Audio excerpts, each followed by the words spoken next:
I wish to testify about the Feldenstein case because it was the most significant trial of the period.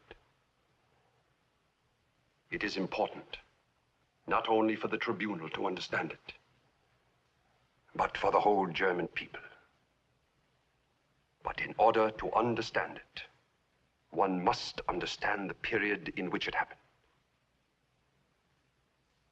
There was a fever over the land, a fever of disgrace, of indignity, of hunger. We had a democracy, yes, but it was torn by elements within. Above all, there was fear. Fear of today, fear of tomorrow, fear of our neighbors, and fear of ourselves. Only when you understand that can you understand what Hitler meant to us. Because he said to us, lift your heads, be proud to be German. There are devils among us, communists, liberals, Jews, gypsies. Once these devils will be destroyed, your misery will be destroyed. It was the old, old story of the sacrificial lamb. What about those of us who knew better? We who knew the words were lies and worse than lies? Why did we sit silent? Why did we take part?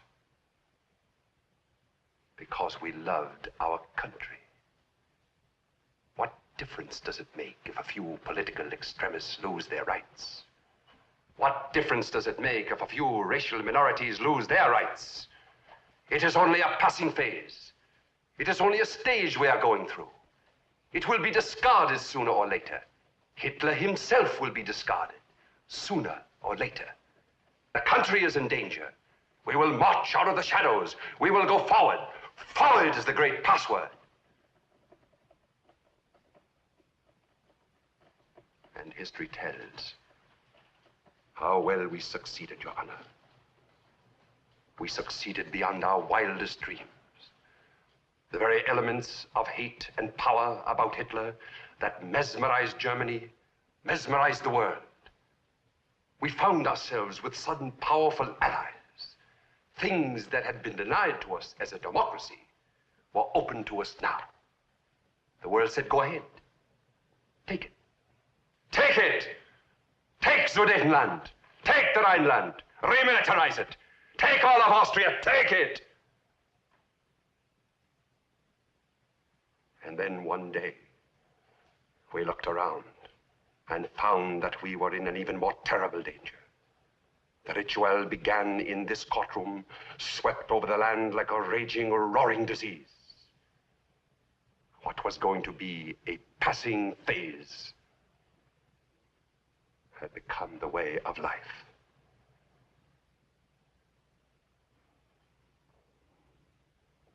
Your Honor, I was content to sit silent during this trial. I was content to tend my roses. I was even content to let counsel try to save my name. Until I realized that in order to save it, you would have to raise the specter again. You have seen him do it. He has done it here in this courtroom. He has suggested that the Third Reich worked for the benefit of people. He has suggested that we sterilized men for the welfare of the country. He has suggested that perhaps the old Jew did sleep with the 16-year-old girl after all.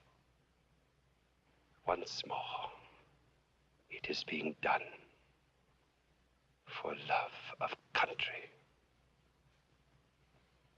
It is not easy to tell the truth. But if there is to be any salvation for Germany, we who know our guilt must admit it, whatever the pain and humiliation.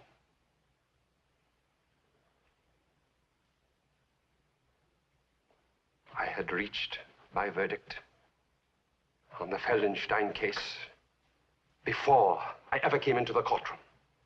I would have found him guilty, whatever the evidence. It was not a trial at all. It was a sacrificial ritual in which Feldenstein, the Jew, was the helpless victim. Your Honor, I must interrupt. The defendant is not aware of what he's saying. He's not aware of the implications. I am aware. I am aware. My counsel would have you believe we were not aware of the concentration camps. Not aware. Where were we? Where were we when Hitler began shrieking his hate in the Reichstag? Where were we when our neighbors were being dragged out in the middle of the night to Dachau? Where were we when every village in Germany has a railroad terminal where cattle cars were filled with children being carried off to their extermination? Where were we when they cried out in the night to us? Were we deaf? Dumb? Blind? Your Honor, I must protest. My counsel says we were not aware of the extermination of the millions. He would give you the excuse. We were only aware of the extermination of the hundreds. Does that make us any the less guilty? Maybe we didn't know the details. But if we didn't know, it was because we didn't want to know. Traitor! Traitor! Order! Order! Order! Put that man back in his seat and keep him there.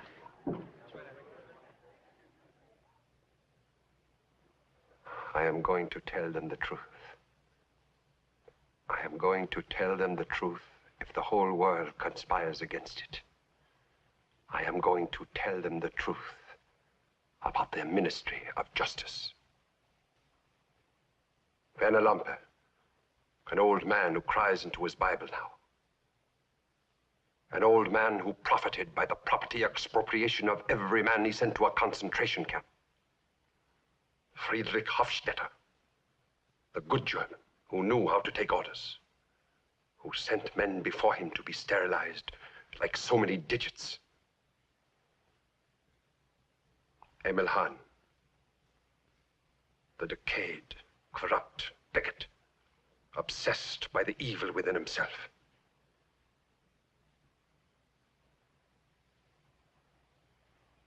And Ernst Janning, worse than any of them, because he knew what they were, and he went along with them. Ernst Janning, who made his life excrement, because he walked